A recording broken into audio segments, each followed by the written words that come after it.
Bonsoir. Du chamboulement du côté des TER. Pendant 2 semaines, de nombreux trains ne circulent pas pour cause de travaux. Des bus assurent les liaisons pour les voyageurs. Un collégien sur 10 se déclare subir la violence à l'école. C'est le résultat d'une enquête nationale qui vient d'être publiée. Jean-Jacques Bellon est l'invité de ce journal. Il préside une association qui lutte pour la prévention du harcèlement entre élèves. Et puis le retour de Saint-Baudime en l'église de Saint-Nectaire. Le joyau d'art roman auvergnat s'est exposé pendant un an dans le monde entier. L'organisation du trafic ferroviaire est complètement bouleversée autour de Clermont-Ferrand pendant ces vacances de Toussaint. La moitié du réseau TER ne fonctionne pas jusqu'au 6 novembre. Des bus de remplacement sont bien sûr mis en place par la SNCF. Explication des travaux de renouvellement des voies au sud de la gare de Clermont. Le détail avec Romain Duché. Un petit coup de jeune pour le rail auvergnat. Nous sommes ici à la sortie sud de la gare de Clermont, dans le quartier des Paulines. La voie ferrée a vieilli et il faut entièrement la remplacer. Le tapis de pierre que l'on appelle le ballast a fini par se mélanger avec de l'argile, ce qui gêne la circulation des trains et empêche l'eau de pluie de s'écouler correctement. Si c'était absolument pas régénéré, on aurait même à envisager de réduire fortement les vitesses pour ne plus pas avoir de soucis de sécurité et de circulation ou jusqu'à un arrêt. Voilà, donc on évite cette situation et on régénère le réseau. Techniquement parlant, ces travaux n'ont rien de compliqué pour Réseau Ferré de France. Et pourtant, il s'agit là d'un chantier d'envergure, de par ses conséquences sur le trafic SNCF et de par son montant global. C'est un chantier très important, tout d'abord parce qu'il nous oblige à couper les circulations ferroviaires pendant 2 semaines sur pratiquement la moitié du réseau ferré auvergnat. Donc c'est quelque chose de tout à fait exceptionnel. C'est aussi un chantier important par le montant financier qui représente pour cette partie-là à peu près 2 millions d'euros. Ce chantier devrait durer jusqu'au 6 novembre prochain. Par ailleurs, d'autres travaux de renouvellement se poursuivent sur le réseau, entre Issoire et Brioude notamment. Enfin, RFF prévoit de refaire totalement les voies entre Clermont et Volvic l'été prochain. Ce sont donc 120 à 130 bus qui circulent chaque jour pour assurer ces liaisons sur la région. Et j'ajoute que ce type de travaux est seulement effectué tous les 50 ans.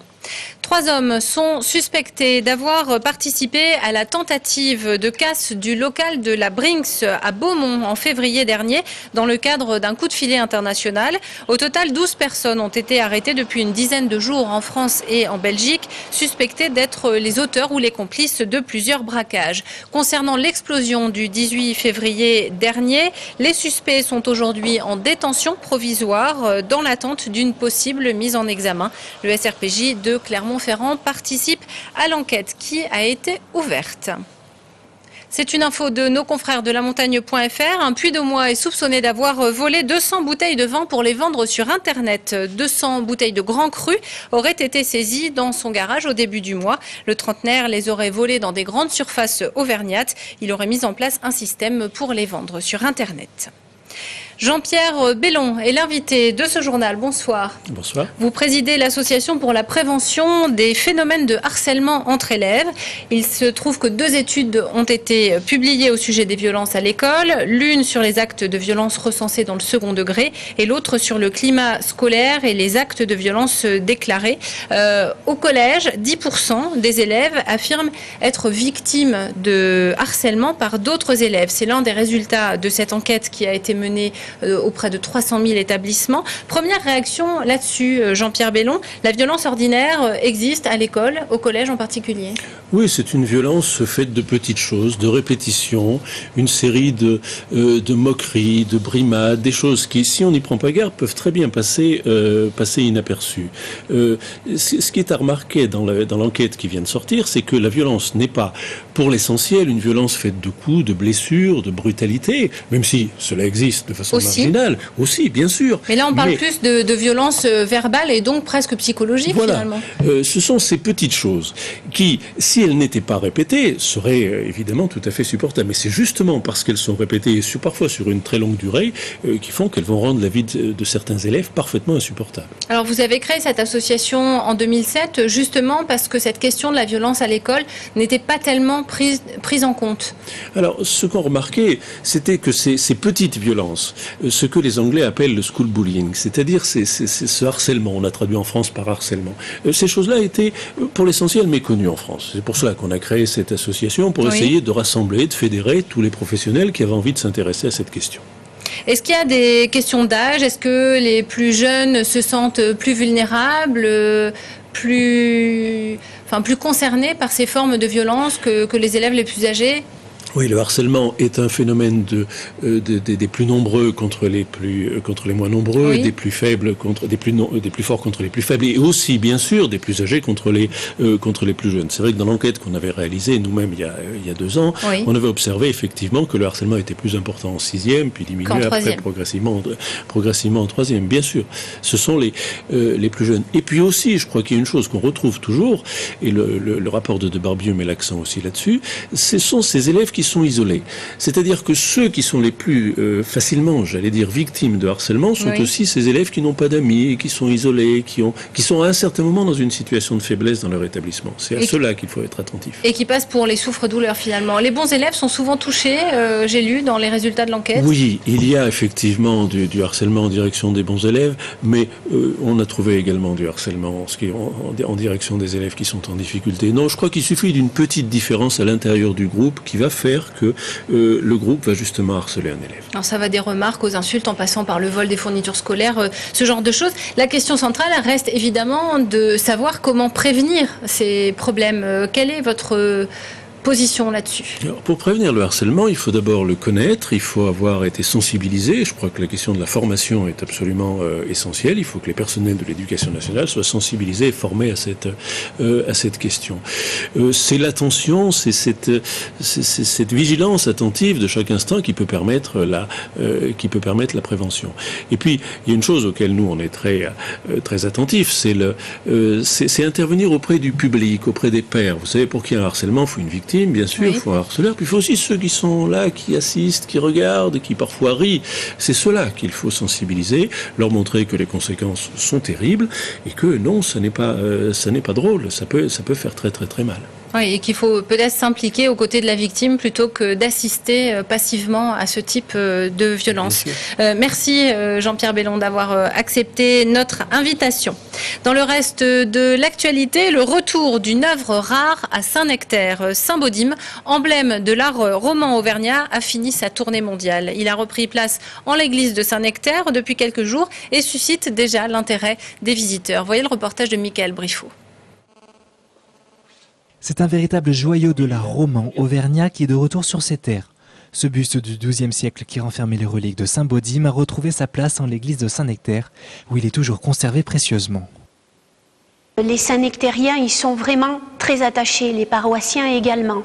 Et c'est en fait cette œuvre qui est déjà très connue au niveau sur le plan national en fait, et bien cette exposition, que ce soit à Cleveland, Baltimore ou à Londres, a permis de faire connaître donc Saint-Baudim au-delà de nos frontières. Cette pièce historique a voyagé dans sa caisse en bois, protégée comme un trésor pour revenir intacte, car près de 200 000 visiteurs viennent chaque année en l'église de Saint-Nectaire. Et l'absence de Saint-Baudim n'est pas passée inaperçue aux yeux de certains touristes. Ça a suscité quand même une certaine curiosité. Certaines personnes m'ont dit « Nous reviendrons à Saint-Nectaire pour voir Saint-Baudim lorsqu'il sera de retour ». Et puis il y a même des personnes qui imaginaient partir à Londres, donc au British Museum, pour découvrir Saint-Baudim et puis découvrir cette exposition. Saint-Baudim aux États-Unis, on va dire, dans la ville de Cleveland et à Baltimore, apporte un aura international à Saint-Nectaire, à travers lui, et aussi l'Auvergne et la France, parce que c'est une œuvre majeure française quand même, ce buste.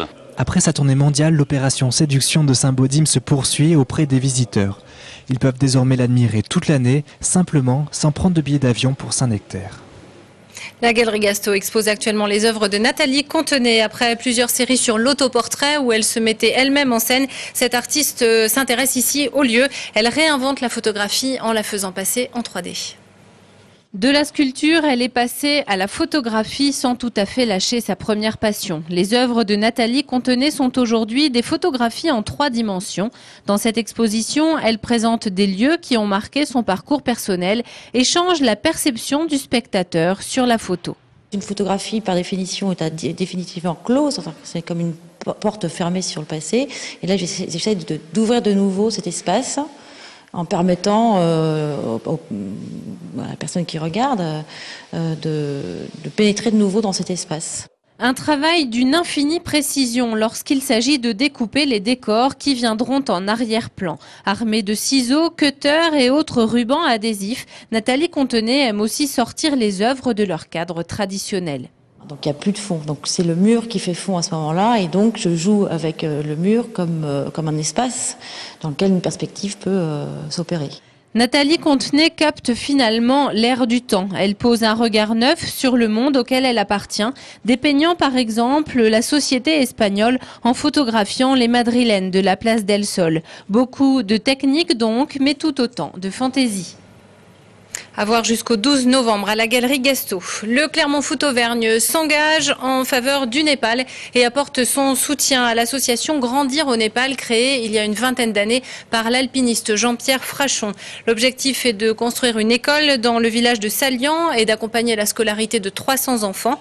Le Clermont Foot lance donc un appel à la générosité. Il organise une tombola ce vendredi à l'occasion du match contre Troyes. Il augmente le prix des places d'1 € et la différence sera reversée au profit de l'association. Enfin, les dons peuvent être bien sûr envoyés au club. On écoute Jean-Pierre Frachon et Claude Michy au micro de Johan Offray.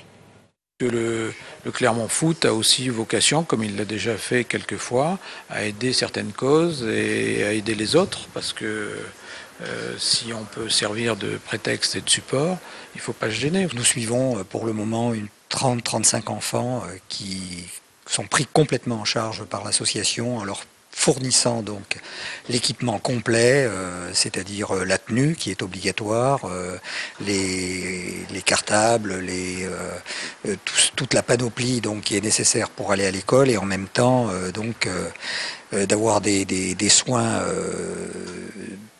sur la région de Pokhara. C'est la fin de ce journal. Merci de votre attention. Dans un instant, les prévisions météo. On se retrouve demain dès 12h30 pour le flash et à 18h30 pour le journal. Très belle soirée à tous et à demain.